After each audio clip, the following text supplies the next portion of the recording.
تے میں تازی حدیث پاک تانوں سنانا چاہتا کہ ساری ذلت دی وجہ کیوے، کیوں جی تیرے منہ سے جو بات نکلی وہ ہو کے رہی۔ عبداللہ بن عمر، حضرت عمر کے صاحبزادے فرماتے ہیں میں نے رسول اللہ کو فرماتے ہوئے سنا، توجہ نہ کان کھول کے سننا، پیسہ زیادہ آ جائے گا، پاکستان بچ جائے گا، پیسہ سعودی عرب تے انہوں نے لیٹرینہ بھی سونے دیاں بڑھا دیتیاں،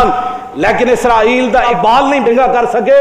اور اجڑ گیا فلسطینی تے غزہ والے، شام اجڑ گیا، عراق اجڑ گیا، مصر اجڑ گیا، تو پیسے نہ تو حضور نے فرمایا نہیں نا میری امت بچے گی۔ سنو ذرا حضور نے کیا فرمایا، فرمایا اذا تبایعتم بالعینۃ واخذتم اذناب البقر وردیتم بالزرع وترکتم الجہاد سلط اللہ علیکم ذلا لا ينزع حتى ترجعوا الى دینکم۔ حضور نے فرمایا جب تم آپس میں بیع عینہ کرنے لگو، بیع عینہ کیا ہے کہ یہ جو چیز ہے میں مولانا کو 10 روپے کی بیچتا ہوں، یہ مولانا کہتے ہیں میں 10 روپے دے دوں گا 1 دسمبر کو، ابھی جناب اکتوبر نہیں گزرا تو میں نے مولانا کو کہا بھائی 10 روپے چاہیے، انہوں نے کہا آپ کا وعدہ تو دسمبر، میں نے کہا مجھے اس بات کا پتہ نہیں ہے، انہوں نے کہا اچھا میں کوشش کرتا ہوں، انہوں نے کہا کہ مجھے تو پیسے نہیں ملے جی، میں پھر ان کو کیا کہتا ہوں کہ یہ 5 روپے کا مجھے واپس دے دو اور 5 روپے میرے آپ پر قرض رہ گئے، اس کو کہتے ہیں بیع عینہ، یہ سود کی ایک قسم ہے۔ بیع عینہ حضور نے فرمایا جب تم بیع عینہ کرنے لگو، حضور نے فرمایا تسی بیلاں دیاں دماں پکڑ کے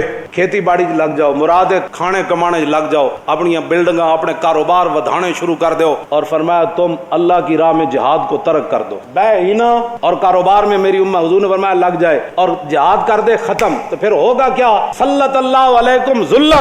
پھر اللہ تم پر ایسی ذلت مسلط کرے گا، پھر وہ ذلت کبھی بھی ختم نہیں ہوگی، امریکہ پیسے دے دے، پوری دنیا تمہیں پیسے دے دے، حضور نے فرمایا جیڑی اللہ تواڈے تے ذلت مسلط کرے گا نا لا ینزع، اس کو کبھی بھی ختم نہیں کرے گا، کب ختم ہوگی، حتی ترجعوا الی دینکم، یہاں تک کہ تم اپنے دین کی طرف واپس آ جاؤ۔